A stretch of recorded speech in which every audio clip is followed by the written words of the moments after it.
ॐ अज्ञानतिमिरान्धस्य ज्ञानाञ्जनशलाकया चक्षुर्मृतं येन तस्मै श्रीगुरवे नमः। श्रीचैतन्यमनोभीष्टं स्थापितं येन भूतले स्वयं रूप कदा मह्यं ददाति स्वपदान्तिकं। वन्देऽहं श्रीगुरो श्रीयुतपदकमलं श्रीगुरून् वैष्णवांश श्रीरूपं साग्रजातं सगणरघुनाथान्वितं तं सजीवं साद्वैतं सावधूतं परिजनसहितं कृष्णचैतन्यदेवं श्रीराधा कृष्णपादान् सगणललिता श्रीविशाखान्वितांश। हे कृष्ण करुणा सिंधु दीनबंधु जगत्पते गोपेश गोपिका कांत राधाकांत नमस्तुते। तप्त कांचन गौरांगी राधे वृंदावनेश्वरी वृषभानुसुते देवी प्रणमामि हरिप्रिये। वाञ्छाकल्पतरुभ्यश्च कृपा सिन्धुभ्येव च पतितानां पावनेभ्यो वैष्णवेभ्यो नमो नमः। जय श्री कृष्ण चैतन्य प्रभु नित्यानंद श्री अद्वैत गदाधर श्रीवासादि गौरभक्तवृंद। हरे कृष्णा कृष्ण कृष्ण हरे हरे, हरे राम राम राम हरे हरे। नमो ओं विष्णुपादाय कृष्ण पृष्ठाय भूतले श्रीमते भक्तिवेदांत स्वामिनिति नामिने।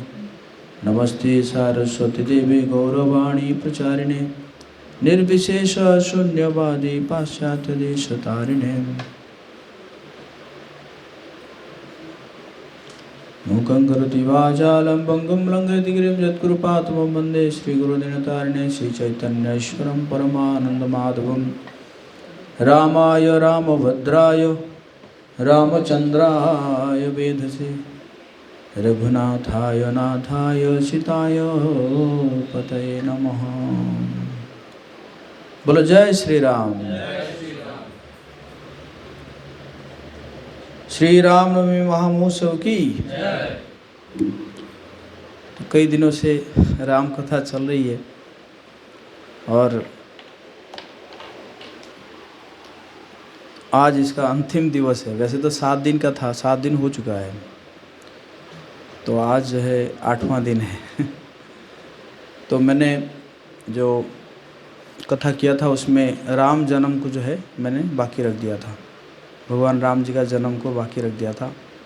तो आज जो है हम भगवान जी का राम जन्म का आनंद उठाएंगे। बोले रामनवमी महामहोत्सव की।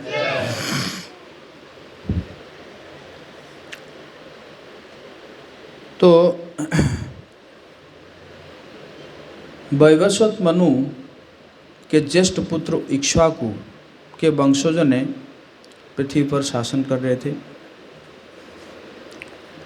कौशल प्रांत में जो सरयू नदी है, उस सरयू नदी के तट पर अयोध्या नगरी में उन्होंने अपनी राजधानी बनाए। और धीरे धीरे जब दशरथ महाराज आए तो दशरथ महाराज जी के समय में अयोध्या जो है वो क्या है, फला फूला। अयोध्या में जो दरवाजे हैं, जो नगर का जो दरवाज़ा है वो सोने और चांदी में बनाया हुआ था। उसमें कई सारे है ना मणि मोती लगाए हुए थे। और रास्ता को जो है हाथियाँ अपने सूंड से गुलाब जल से छिड़काव करते थे। क्लीनिंग सिस्टम था है कि नहीं। जगह जगह पे संगीत की ध्वनि आता था, डीजे वाला नहीं प्रॉपर म्यूजिशियन बैठे हुए थे जगह जगह पे, ताकि सब जगह में संगीत का ध्वनि आता रहे।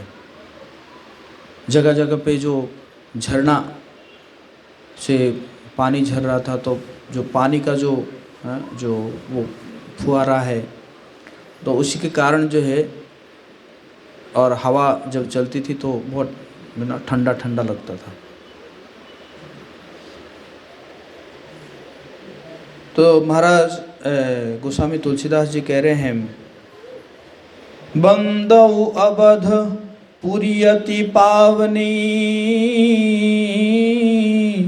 सरजु सरी कली कलुष न सवनी। राम सिया राम जय जय राम सिया राम जय जय राम।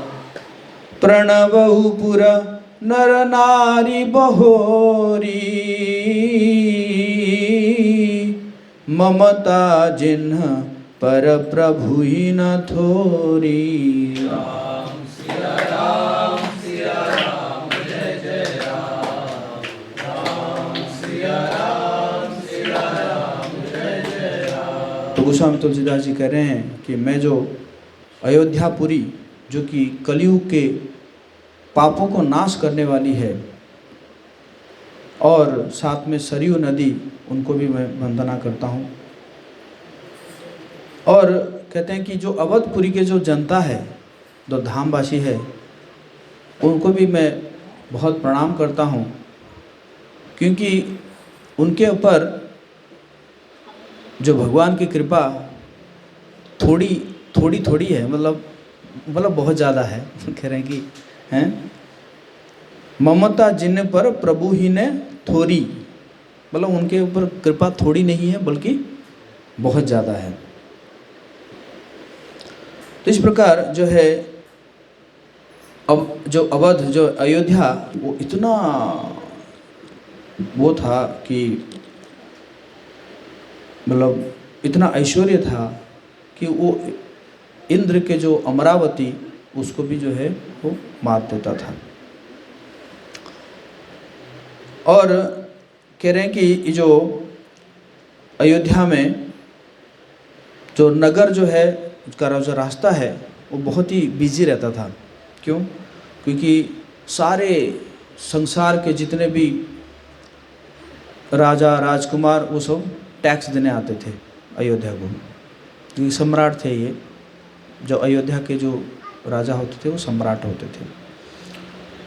और अयोध्या में जो 4 वर्ण हैं, ब्राह्मण, क्षत्रिय, वैश्य, शूद्र, ये बहुत ही है ना, अपने बीच में बहुत कोऑपरेशन था, अच्छा कोऑपरेशन था, सहयोग था।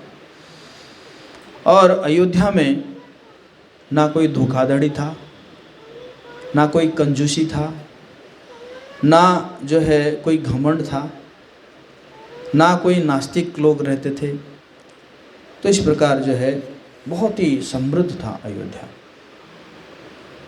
लेकिन राजा दशरथ जो है वो बहुत ही चिंता में रहते थे। क्यों? क्योंकि उनका कोई उत्तराधिकारी था नहीं, कोई पुत्र संतान था नहीं।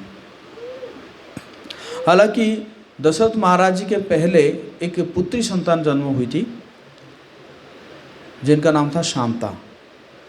और लेकिन जब रोमपाद राजा के कोई संतान नहीं थे, तो रोमपाद जब मांगे दशरथ महाराज जी को, तो दशरथ महाराज रोमपाद महाराज जी को दे दिए थे शांता को। तो शांता जो है अब कहाँ रहती थी? रोमपाद जी के राज्य में रहती थी। तो इस प्रकार जब दशरथ महाराज बहुत चिंतित हो जाते हैं, और चिंतित होने के बाद वो क्या करते हैं कि सुमंत्र आदि सारे मंत्रियों को बुलाते हैं, और बुला के कहते हैं कि बहुत दिनों से मैं बहुत चिंतित हूँ, क्योंकि मेरा कोई उत्तराधिकारी नहीं है। मैं वैसे खुश होने का ढोंग तो नहीं कर सकता, दिखावा तो नहीं कर सकता, जो असली चीज़ है मैं वही आपको बता रहा हूँ। तो मैं सोच रहा हूँ कि एक अश्वमेध यज्ञ किया जाए। तो सभी ने इसमें सहमत हुए कि हाँ ठीक है, अश्वमेध यज्ञ करना अच्छा होगा। ब्राह्मण भी सब कहते कि हाँ अच्छा रहेगा महाराज। तो फिर सब तैयारी में लग जाते हैं, अश्वमेध यज्ञ की तैयारी में लग जाते हैं। लेकिन सुमंत्र, आपको पता होगा जो सुमंत्र जो है ना, वो दशरथ महाराज से भी पुराने हैं। वो उनसे पहले भी मंत्री थे, दशरथ महाराज जी के पहले से भी वो मंत्री थे। तो सुमंत्र क्या करते हैं कि बुलाते दशरथ महाराज जी को थोड़ा सा साइड में लेकर बोलते हैं कि एक बार मुझे सनत कुमार बोले थे कि आपके जो है 4 पुत्र होंगे, बहुत यशस्वी पुत्र होंगे। लेकिन इसके लिए आप जो अभी यज्ञ जो करेंगे, वो यज्ञ के लिए एक अच्छा पुरोहित चाहिए। तो दशरथ महाराज पूछते हैं कि कौन पुरोहित हो सकता है? तो फिर कहते हैं कि देखो, फिर रोमपाद के बारे में बताते हैं कि रोमपाद राज्य में राजा ने कुछ गड़बड़ कर दिया था, इसी कारण राज्य में अकाल हुआ। तो जब अकाल पड़ा तो राजा ने बुलाया, सारे ब्राह्मणों को बुला के कहा कि कहीं ना कहीं मैंने तो कुछ गलत काम किया हूँ, इसी कारण अकाल पड़ा है, तो अब क्या किया जाए? तो ब्राह्मणों ने कहा कि देखिए, विभांडक एक ऋषि है जिनके पुत्र है ऋष्यशृंग, और उनका जो है, उनका बेटा जो ऋष्यशृंग है, वो ऋष्यशृंग आके आपके राज्य में आ जाता है, और उसके साथ आप अगर शांता को विवाह करा देते हैं तो ये अकाल चला जाएगा और यहाँ पे बारिश होने लगेगी। तो राजा ने कहा बहुत अच्छी बात है, तो बुला लेते हैं उसको। तो बोले नहीं महाराज, विभांडक जो है ना, वो क्या करेगा, हमें श्राप दे देगा, क्योंकि अभी जो ऋष्यशृंग को उसके विभांडक के अलावा और कोई मनुष्य उसने देखा ही नहीं है जीवन में अभी तक, और क्योंकि वो माया के प्रपंच में आ जाए, इसीलिए उसको एकदम अलग करके विभांडक ने रखे हैं। एक्चुअली विभांडक का भी कुछ एक्सपीरियंस ऐसे हुआ था। विभांडक क्या किए थे कि एक बार वो तपस्या कर रहे थे, तो इंद्र को डर आ गया। तो इंद्र को डर हुआ, तो इंद्र ने जो है वो ब्रह्मा जी के पास चले गए। इंद्र जानते थे कि विभांडक जो है वो हमारे अप्सराओं से प्रभावित नहीं होंगे, तो ब्रह्मा जी के पास चले गए और ब्रह्मा जी के कहे एक अप्सरा दीजिए ना आप ब्रह्मलोक से। तो ब्रह्मा जी ने कहा कि अरे ये सब जो है सब सेल्फ रियलाइज्ड है, ये सब इनको लेके क्या करोगे? नहीं, मैं जस्ट चेक करना चाहता हूँ विभांडक के मन में क्या है।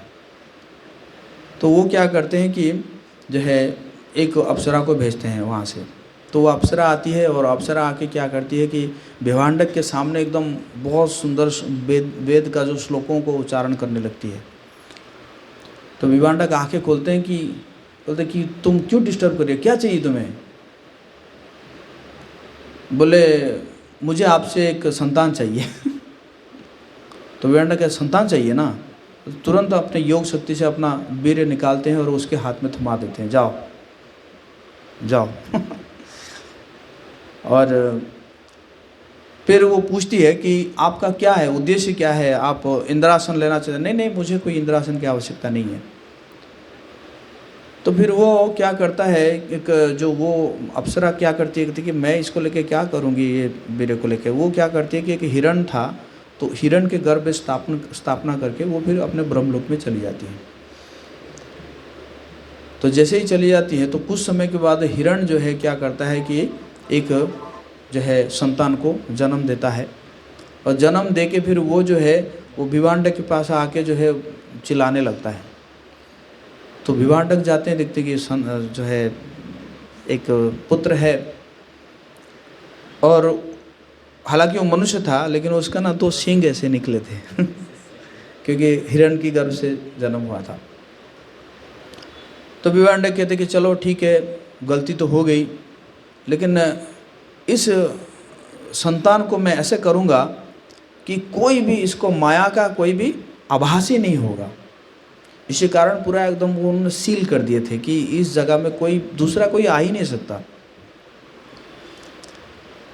तो इसी प्रकार ऋष्यशृंग जो है बड़ा होने लगा। और तो इस समय जब रोमपाद को ब्राह्मणों ने कहा कि तो अगर हमारे पास एक प्लान है, एक योजना है, अगर आप जो है कुछ वेश्याओं को ट्रेन करके भेजेंगे पुरुष वेश में, अगर भेजेंगे, और ताकि उनसे, क्योंकि उसने कभी देखा नहीं है, दूसरे लोगों को कोई देखा नहीं है, और ये जो है पुरुष वेश में जाएंगे तो क्या होगा, उनके प्रति आकर्षित होकर वो जो है साथ में आ जाएगा। तो आ जाएगा तो आप तुरंत यहाँ पे विवाह करा देना उसका। तो फिर राजा जो है सुंदर सुंदर जो वेश्याओं को चुन के जो है उनको बहुत प्रकार के उपहार देने के लिए वचन दिया राजा ने। तो फिर वो लोग राजी हो गए, फिर वो लोग जो है गए। तो सबसे पहले वो क्या किए कि जो नाव है उस नाव के ऊपर जो है उन्होंने सुंदर एक आश्रम बना दिए, है ना, तैरने वाला आश्रम। आश्रम बना दिए और उसी में एकदम ऋषि वेश में सब लोग गए। जैसे ही विभांडक निकल जाते थे, किसी काम से निकल जाते थे, तो वो जो है वहाँ पे पहुँच जाते थे, उस आश्रम में पहुँच जाते थे। और ऋषि सिंह देखता था कि यार ये अद्भुत, वो तो अपने पिता के अलावा और किसी को देखा नहीं था कि ये सब ये जो मनुष्य है वो तो अद्भुत मनुष्य है, बहुत सुंदर सुंदर मनुष्य है। तो फिर वो लोग फिर उनके पास आता था कि देखो आप लोग कौन हैं, कहाँ से आए हैं आप लोग। नहीं, हाँ हम जो है एक आश्रम है वहीं से आए हुए हैं। तो अच्छा, तो आप आइए, मैं आपका जो है आतिथ्य कराना चाहता हूँ, सत्कार करना चाहता हूँ। तो जाते हैं तो उसको कंदमूल फल जो भी उसके पास है वो खिलाता है। तो वो कहते हैं कि देखो हमारा जो आतिथ्य जो सत्कार है उसका तरीका अलग है। तो वो क्या करता है कि सब लोग जो है ना उसको आलिंगन करते हैं, कस के आलिंगन करते हैं जो उसको। तो वो कहता है कि ये तो बढ़िया तरीका है इनका। फिर उसके बाद ना उसको रसगुल्ला खिलाते हैं, कहते हैं देखो हमारा प्रसाद ये है रसगुल्ला। तो सोचता है कि ये कौन सा पेड़ से फलता है। ना, हाँ ये फलता है बट हमारे साइड से फलता है। तो इसी प्रकार एक दो दिन जब उसके साथ रहते हैं तो उसके मन में जो काम भावना जो है सुप्त रूप में था वो धीरे धीरे जगने लगता है। और फिर उसके मन में और कुछ नहीं आता, बस उन्हीं का स्मरण आता है, वही जो है वेश्याओं का वो स्मरण आता है। उसको तो कुछ पता नहीं है, इवन वो पुरुष के बाद एक स्त्री भी होती है वो उसको पता भी नहीं था। तो जो भी है, फिर एक दिन वो लोग कहते हैं कि देखो हम लोग ना अपने घर जा रहे हैं, अपना असली आश्रम जाइए, यहाँ तो हम जस्ट घूमने आए थे, तो अगर आपको चलना है तो चल सकते हो। और वो इतना आसक्त हो चुका था ऋषि सिंह, तो वो भी उनके साथ चल पड़ता है, उस जो नाव में जो बनाया गया था तो उसमें चल पड़ता है। और जैसे ही जाके वो पहुंचने वाला होता है तो उसी समय जो है इंद्र जो है वो बारिश कराने लगते हैं रोमपाद राजा। तो फिर उसको तुरंत लेकर जो है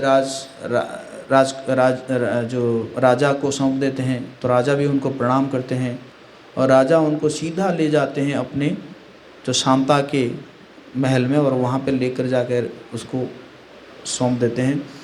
और फिर कहते हैं कि देखो मैं थोड़ा सा छल किया हूँ आपको लेके आने के लिए, तो मैं आशा करता हूँ कि आप इसके लिए है ना हमें कुछ ऐसा नहीं करेंगे। तो फिर वो कहते कि नहीं ऐसा नहीं होगा। तो फिर उनका विवाह करा दिया जाता है शांता के साथ। तो ये कौन बोल रहे थे? सुमंत्र बोल रहे थे किनको? दशरथ महाराज जी को। कहते कि आपको जाके उन्हीं को लेकर आना है, वो पुरोहित होंगे, तब जाके आपका यज्ञ सफल होगा। तो दशरथ महाराज सब लोग को लेकर जाते हैं, रोमपाद राज्य में जाते हैं और वहाँ जाके जो है रोमपाद राजा भी बहुत खुश होते हैं, बहुत उनका सत्कार करते हैं। तो कुछ दिन बीतने के बाद, लगभग एक हफ्ता बीतने के बाद, फिर वो कहते हैं कि देखो और मैं बहुत दुखी हूँ क्योंकि मेरा कोई उत्तराधिकारी नहीं है। मैं चाहता हूँ कि ये जो आपके जो दामाद है ऋषि सिंह, हाँ जब जाते हैं तो रोमपाद राजा जो है कह देते हैं कि देखो असली ससुर तुम्हारा ये है क्योंकि उन्हीं की पुत्री है शांता। जब भी है तो फिर कहते हैं कि मैं चाहता हूँ कि ये ऋषि सिंह जो है चले हमारे वो यज्ञ संपन्न करने के लिए। रोमपाद राजा राजी हो जाते हैं तो फिर उनको लेकर आते हैं। तो ऋषि सिंह जो है सारा अश्वमेध यज्ञ करने के लिए सारा व्यवस्था बताते हैं। अश्वमेध यज्ञ का क्या नियम है कि एक अश्व, एक घोड़ा को जो है एक राजा, जो राजा करेगा, जो भी करना चाहता है वो भेजता है, चारों तरफ भेजता है, और उसके साथ कुछ सैनिक भी जाते हैं। तो घोड़ा जो है हर राज्य में घूमता रहता है, और हर राजा अपना उस सम्राट का वस्ता स्वीकार करते हुए वो उस घोड़ा को कुछ ना कुछ गिफ्ट देते हैं, उपहार देते हैं। और जहाँ पे वो जो सम्राट को जो है ललकारना चाहता है या है ना वो करना चाहता है, वस्ता स्वीकार नहीं करना चाहता है, तो वहाँ पे वो क्या करता है, वो घोड़ा को बांध देता है। तो फिर सम्राट आते हैं, युद्ध करते हैं, जीतते हैं। तो इसी प्रकार ये लगभग 1 साल का प्रोसेस है। 1 साल तो घोड़ा जो है वो घूमता रहता है। तो फिर घोड़ा जो है अच्छे से घूम के आ जाता है, वापस आ जाता है। तो फिर जो है अश्वमेध यज्ञ संपन्न होता है। तो अश्वमेध यज्ञ में जैसे विधि है, तो उसी विधि के अनुसार जो महारानी कौशल्या वो 3 बार तलवार मारती है अश्व को, 3 बार तलवार मार के तो उसको मार देती है। तो उसका जब फिर उसके चर्बी वगैरह वो सब हवन में लगता है, और उसका जो आता है, जो स्मेल आता है, उस स्मेल को सूंघा जाता है। जो दशरथ महाराज उसको सूंघते हैं, तो इस प्रकार वो पाप से मुक्त हो जाते हैं। और ये इतना संपन्न ब्राह्मणों से किया जाता था कि वो ये कन्फर्म हो जाता था कि जब ये पशु को बलि दिया जाता था तो पशु तुरंत जो है स्वर्ग प्राप्ति करता था या एक दूसरा मनुष्य शरीर प्राप्त करता था। तो इस प्रकार हो जाता है। होने के बाद फिर जो है सुमंत्र कहते हैं कि आपको और एक यज्ञ करना पड़ेगा जिसका नाम है पुत्रेष्टि यज्ञ। तो उसका भी किया जाता है। और पुत्रेष्टि यज्ञ जो है करने के बाद पुत्रेष्टि यज्ञ होता है। तो पुत्रेष्टि यज्ञ करते करते क्या होता है कि जो है करने के बाद फिर उस यज्ञ से जो है एक विष्णुदूत प्रकट होते हैं और कहते हैं कि मैं विष्णुदूत हूँ। और फिर अपने हाथ से उन्होंने एक खीर का एक प्याला देते हैं। कहते हैं कि आप ये काम करो, ये जो जितने रानियाँ हैं आपके, उन रानियों को इसको खिला दो।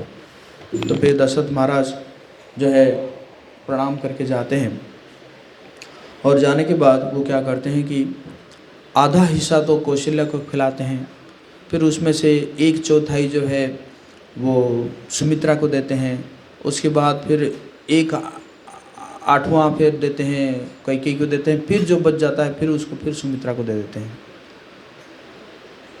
तो ये हो जाता है। और समय आने पर तीनों रानियां जो है वो गर्भवती होती है। अब यहाँ पे देवता लोग बहुत परेशान हैं, क्योंकि इंद्र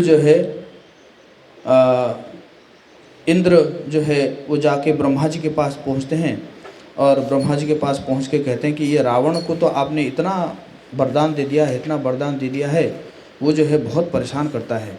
और वो जब चलता है तो क्या होता है कि पृथ्वी जो है डगमगाने लगता है ना, क्योंकि है ना पाप से जो है पृथ्वी, पाप का भार जो है पृथ्वी सहन नहीं कर पाती है। जय श्री जगन्नाथ बोले सुभद्रा महारानी की जय, श्री राधा मदन मोहन की जय, गौ निताय की जय, श्री सीताराम लक्ष्मण हनुमान की जय। तो इस प्रकार जब ऐसा हो गया है तो क्या किया जाए। तो ब्रह्मा जी सोच रहे थे, हाँ सही में तो है, मैंने ऐसे वरदान दे दिया है उसको, लेकिन वरदान में मैंने एक चीज़ तो दिया हूँ कि मनुष्य और वानर के अलावा और कोई उसको मार नहीं सकता। लेकिन मनुष्य और वानर के लिए तो मैंने रखा हूँ, ऑप्शन खुला रखा हूँ। और उसी समय वहाँ पे क्या होता है कि भगवान विष्णु जो है वो प्रकट होते हैं। ऐसे वाल्मीकि रामायण के हिसाब से विष्णु भगवान वहाँ पे प्रकट होते हैं। और प्रकट होते हैं तो उसके बाद वो सबको जो है प्रॉमिस करते हैं। जनि डरपुहु मुनि सिद्ध सुरेशा, तुम ही लागी धरी हूँ नर बेसा। राम सिया राम।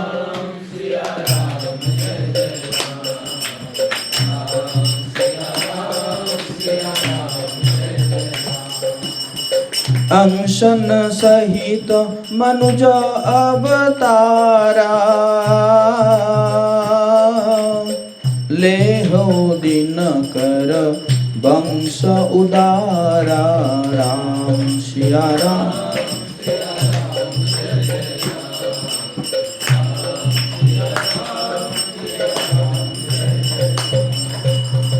कश्यप अदिति महतप कीन्हा।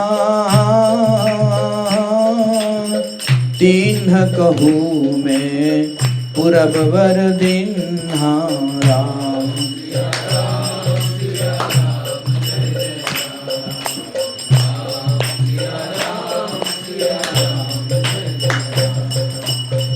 ते दशरथ कौसल्या रूपा। कौशलपुरी प्रगट नर भूपा।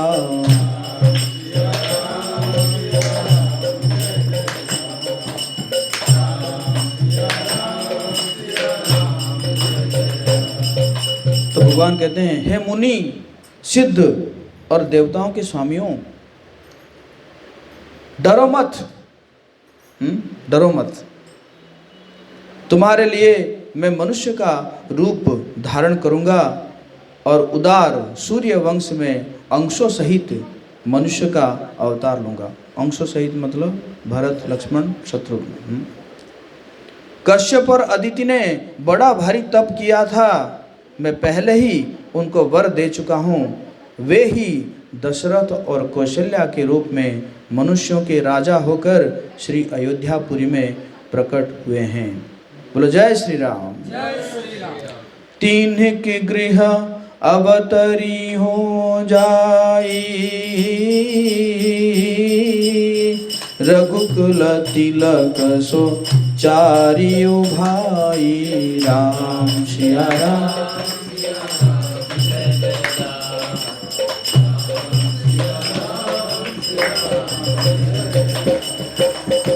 नारद बचन सत्य सब करी हूँ। परम शक्ति समेत अवतरी हूँ। राम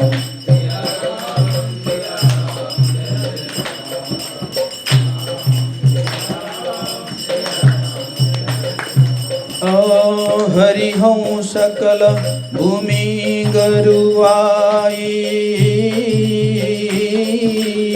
निर्भव हो देव समुदाय।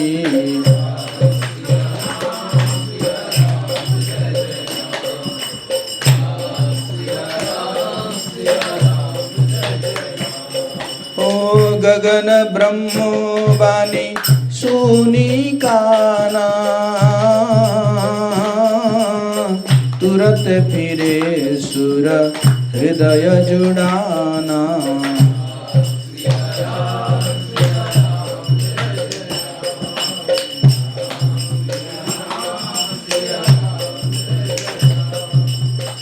तो कह रहे हैं, उन्हीं के घर में रघुकुल श्रेष्ठ 4 भाइयों के रूप में मैं अवतार लूंगा। नारद के सब वचन में सत्य करूंगा और अपनी पराशक्ति से सहित अवतार लूंगा। मैं पृथ्वी का सब भार हर लूंगा। हे देववृंद, तुम निर्भय हो जाओ। आकाश में ब्रह्म की वाणी को कान से सुनकर देवता तुरंत लौट गए और उनका हृदय जो है वो शीतल हो गया। बोलो जय श्री राम। तो ब्रह्मा जी फिर जो है देवताओं को क्या करते हैं, उनको कहते हैं कि आप एक काम करो, एक नस्ल तैयार करो जिसका नाम है वानर। और ये जो वानर वो क्या करेंगे, ये कभी भी छोटे हो सकते हैं, कभी भी बड़े हो सकते हैं, उड़ सकते हैं, है ना। और वेद मंत्रों का उच्चारण भी कर सकते हैं है कि नहीं। और कभी मनुष्य का भी रूप ले सकते हैं, है ना। हनुमान जी कई बार जो है मानव रूप लेकर, जैसे भगवान राम और लक्ष्मण जी से जो मिले थे ऋषिमुख पर्वत में, मानव रूप में आए थे, ब्राह्मण के रूप में।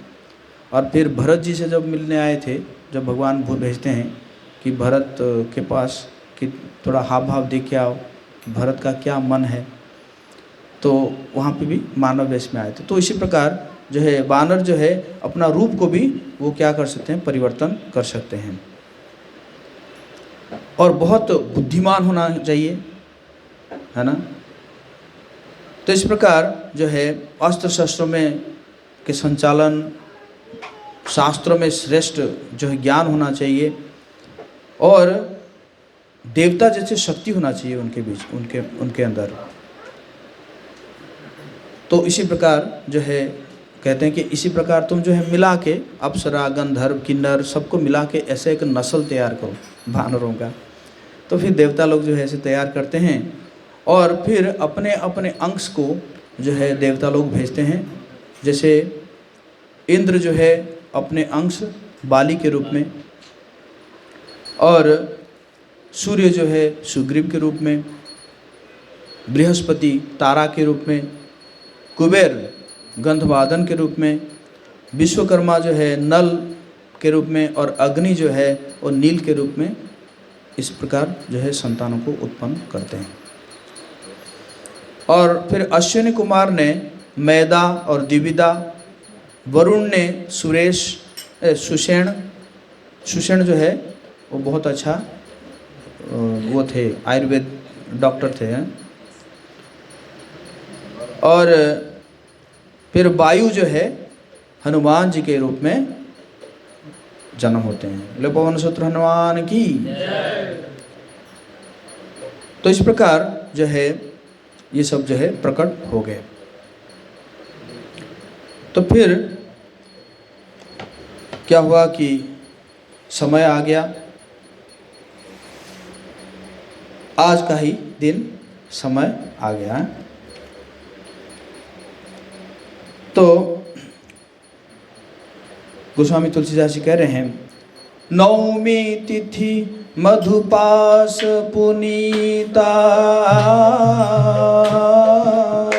शुक्ल पक्ष अभिजित हरि प्रीता, राम सिया राम।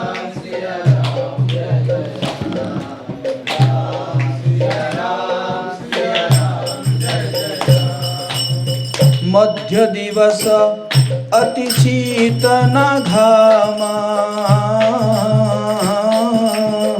पावन काल लोक विश्रामा।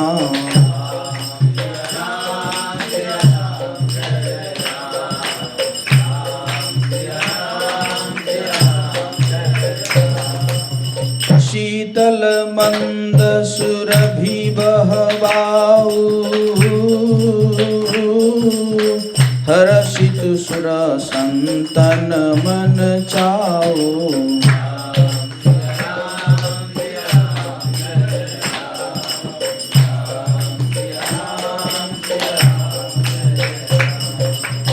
बन कुसुमित गिरिगन मनियारा, स्रवहि सकल सरितामृत धारा।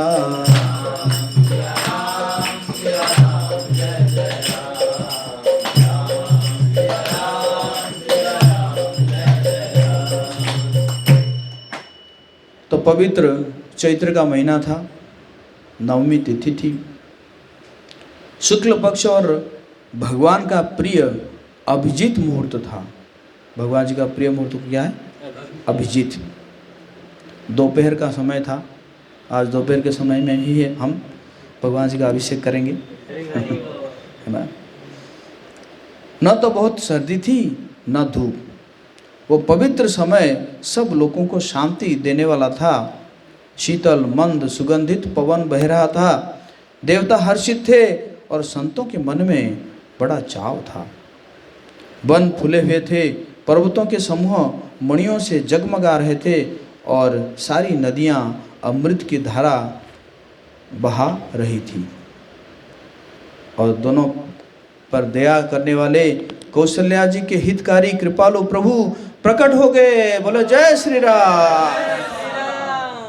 मुनियों के मन को हरने वाले उनके अद्भुत रूप का विचार करके माता हर्ष से भर गई। नेत्रों को आनंद देने वाले मेघ के समान श्याम शरीर था, चारों भुजाओं अपने आयुध थे। कैसे प्रकट हुए? चार भुजा, जैसे भगवान कृष्ण भी ऐसे ही प्रकट हुए थे। आभूषण और वनमाला पहने थे, बड़े बड़े नेत्र थे। इस प्रकार शोभा के समुद्र तथा खर राक्षसों को मारने वाला भगवान प्रकट हो गए।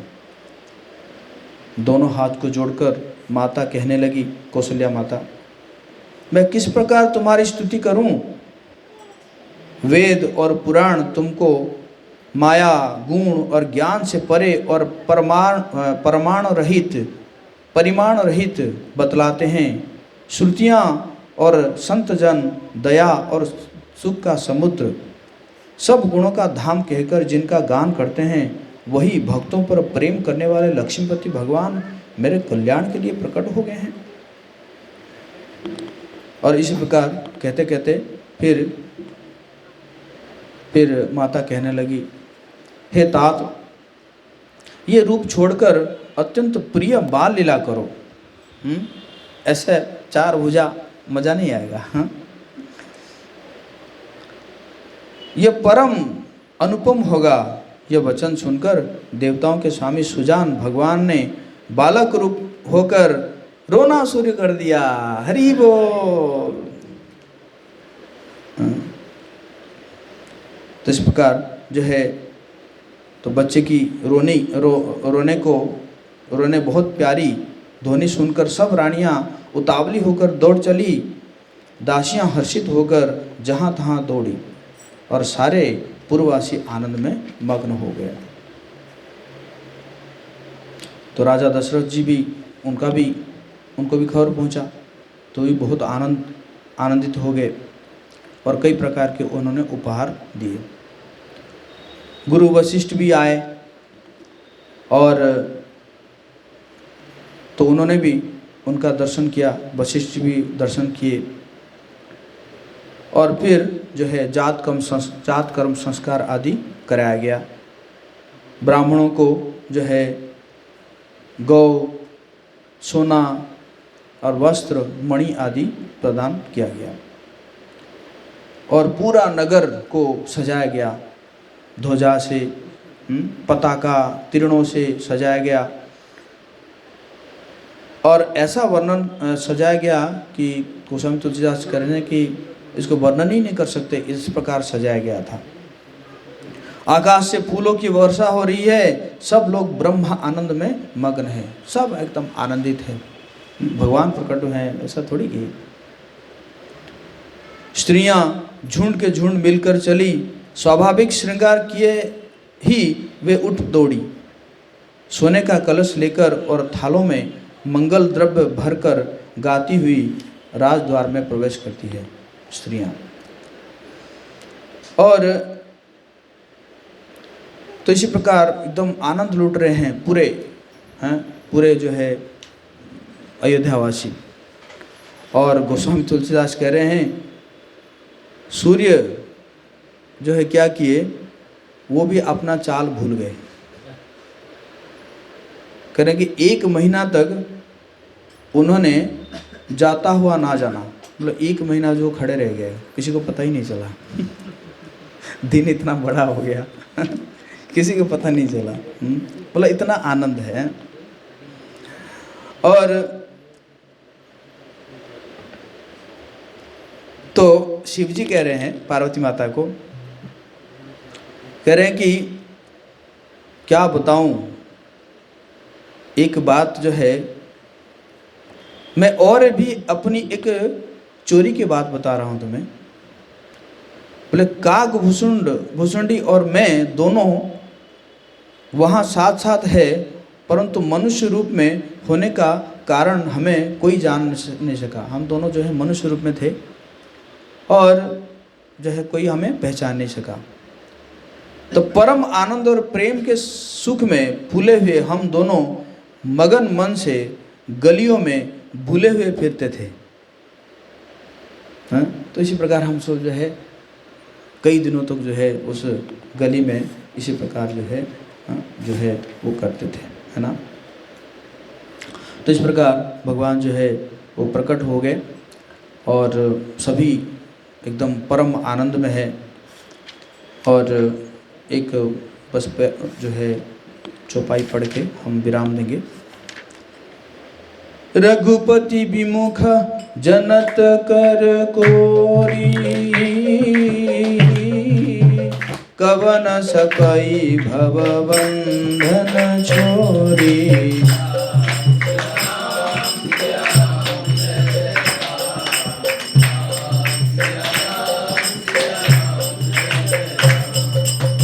जीव चराचर बस के राखे, सो माया प्रभु सो भय भाखे।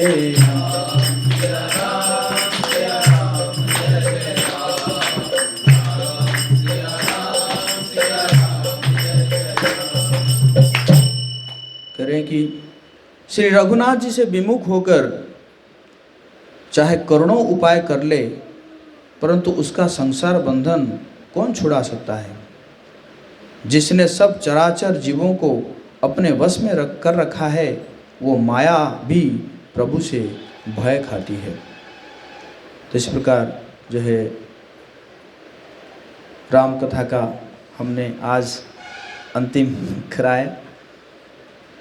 लगभग 15 घंटे का सेशन रहा, फिर भी उत्तरकांड नहीं कर पाए, है ना। तो यही मेरा था कि भगवान जी का कथा करके, क्योंकि भगवान जी को प्रसन्न करना, भगवान राम जी को प्रसन्न करना, उनके प्रति भक्ति बढ़े, उनके चरणों में मति लगे। और तो यहीं पे हम विराम देते हैं। और आप सबसे भी बहुत बहुत धन्यवाद। आप सब जो है हमें सहन किए इतने दिनों तक, है ना। बीच में गला भी ख़राब हो गया, बहुत ज़्यादा गला ख़राब हो गया, फिर भी हम करते रहे उसको। तो बहुत आनंद मिला। इवन ऐसा रात को सोते हुए भी यही आ रहा है, राम सिया राम, मतलब सोते हुए भी ऐसे ही, है ना, आ रहा है। भगवान की कृपा है। श्री रामनवमी महामहोत्सव की, भगवान श्री रामचंद्र आविर्भाव दिवस महामहोत्सव की, जगत गुरु श्रील प्रभुपाद की, सीताराम लक्ष्मण हनुमान की, गौर सीताराम प्रेम।